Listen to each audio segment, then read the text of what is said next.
what would you do if a tiger entered your room right now?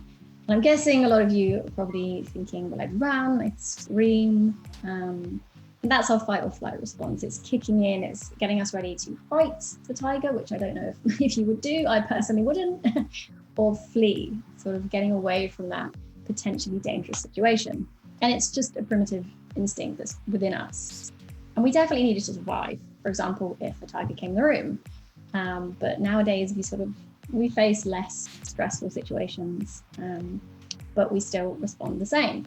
So what I find really interesting is looking at how the body reacts during the fight or flight response. So our breathing will change, our blood that's in the intestines, that goes to areas that anticipates needs. That will go to our hands and our feet to get us ready to run away. We'll have an increase in our cholesterol levels, which can help to thicken the blood in case we should suffer an injury and have to clot as well. So all of that's going on in the body. And that's really interesting, I think, to think about, because we think, oh, we're just feeling a bit panicky in a stressful situation, but there is a lot going on inside. So what is your tiger? This is a good question, really, because like I said earlier, we're all very, very different.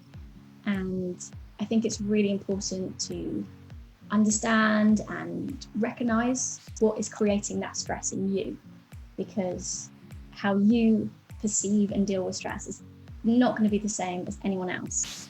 But it's really important just to think about what situations or maybe conversations that can send you into that fight or flight mode.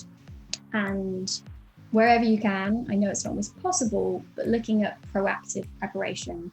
So looking at the situational perspective, looking at alternatives, and sort of pressing that reset button, I think is really important.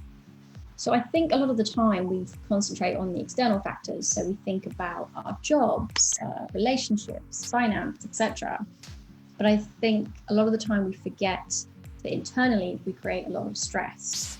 And that can be with poor diet, imbalanced gut flora, poor sleep, and our beliefs and perceptions and how we think about things as well.